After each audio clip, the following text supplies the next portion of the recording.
Image copyright EPA image caption Michael Gove says nothing is agreed until everything is agreed. Voters can use the next general election to have their say on a final Brexit deal, Michael Gove has said.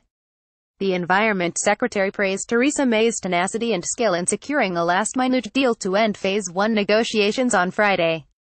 But, writing in the Daily Telegraph, he said if British people dislike the arrangement, they can change it. Reports suggest the cabinet will meet on the 19th of December to discuss its end-state plans for Brexit. This is just 2 days before Parliament's 2-week Christmas recess. Mr. Gove, one of the cabinet's leading Brexiteers, said the primary agreement between the two sides had set the scene for Phase 2 negotiations where issues such as trade will be discussed. But he said that nothing is agreed until everything is agreed at the end of the process. After a 2-year transition period, the UK would be able to pass laws with freedom to diverge from EU law on the single market and customs union, he added. And the British people would be in control to make the government change direction if they were unhappy, he said. By the time of the next election, EU law and any new treaty with the EU will cease to have primacy or direct effect in UK law, said Mr. Gove. If the British people dislike the arrangement that we have negotiated with the EU, the agreement will allow a future government to diverge. The next general election is currently due to be held in 2022, 3 years after the UK leaves the EU. However, it could be sooner if the Prime Minister calls one, and MPs agree to it, or if the government collapses. The former Conservative leader, Ian Duncan Smith, said the next phase of the trade discussions would be the bruising but vital bit. European Commission President Jean-Claude Juncker said Friday's deal was a breakthrough and he was confident EU leaders would approve it at a European Council summit next week. What was agreed? Image caption Theresa May and Jean-Claude Juncker agreed a deal early on Friday. Citizens' rights 3 million EU citizens currently in the UK would be allowed to continue living and working there. Those already in the country, without permanent residency, would be able to acquire it after Brexit. The 1 million or so UK citizens living in an EU country after Brexit would get the same rights, under the agreement. It also includes reunification rights for relatives who do not live in the UK to join them in their host country in the future. Money. The so-called divorce bill will amount to between £35 billion and £39 billion, Downing Street sources say. This includes budget contributions during a 2-year transition period after the UK leaves the EU in March 2019. The precise figure is unlikely to be known for some time. Irish border. There will be no hard border between Northern Ireland and the Irish Republic. The UK government and the EU want to maintain the free flow of goods, without border checks that they fear could threaten a return to the Troubles, but the DUP does not want Northern Ireland to be treated differently to the rest of the UK after Brexit.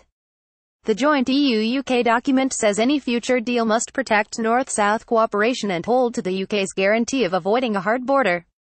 The agreement also says no new regulatory barriers will be allowed between Northern Ireland and the rest of the UK, and that Northern Ireland's businesses will continue to have unfettered access to the UK internal market, a passage thought to have been added to meet up concerns. But it also sets out a fallback position if the UK fails to agree a trade deal. This could prove controversial because it says there will continue to be alignment between the EU and Northern Ireland on some elements of cross-border trade, as set out in the Good Friday Agreement. What's been the reaction from politicians? Northern Ireland's Democratic Unionist Party, whose opposition on Monday led to talks with the EU breaking down, said there was still more work to be done on the border issue and how it voted on the final deal would depend on its contents. Barry Gardiner, Labour's International Trade Secretary, called the agreement on the Irish border issue a fudge, saying Mrs May appeared to have contradictory red lines. His party wanted to see an agreement which harmed neither the settlement nor the economic situation, he said. Justice Minister Dominic Raab said the details of how to deal with the issue of the Irish border had still to be worked out in. You can call it strategic ambiguity, you can call it constructive ambiguity. What I am admitting to you, very openly and honestly, is that we have agreed principles, but that the details still need to be ironed out on this very bespoke set of issues around Northern Ireland which can't be dealt with properly and responsibly outside of the context of the broader negotiation on customs and trade and all of those other things we have said all along, he told BBC Two's Newsnight. Leave campaigner Andrea Leadsom, leader of the Commons, said the overall deal was a significant achievement for the Prime Minister. People on all sides of the argument are now saying that she is determined and is succeeding in making a success of leaving the EU, she said.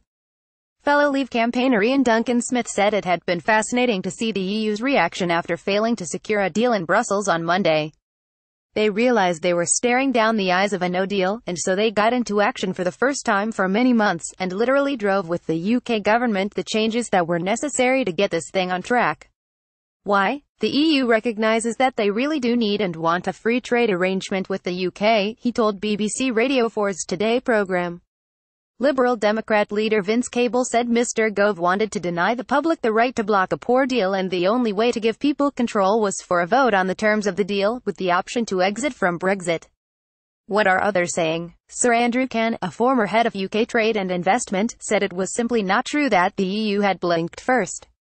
It was, he said, the UK which had done so by agreeing to pay more money and by fudging the Northern Ireland issue.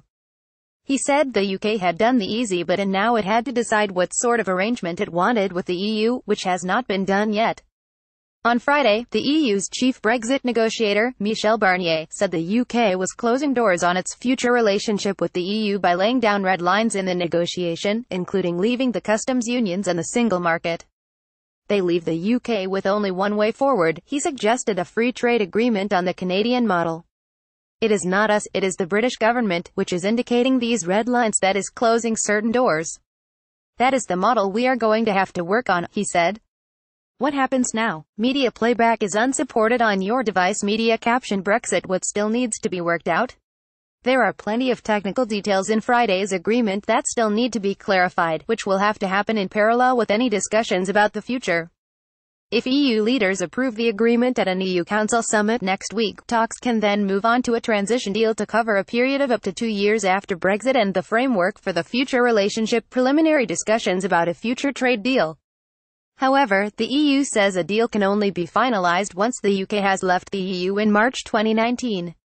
Before that, the UK government has to decide what kind of Brexit and what kind of future relationship with the EU it really wants. The cabinet is split between those who want to stay as close as possible to the EU's single market and all the regulations that implies, and those who argue that moving away from EU rules, and giving the UK the ability to strike out on its own, was one of the main aims of Brexit. A final withdrawal treaty and transition deal will have to be ratified by the EU nations and the UK Parliament before the UK leaves.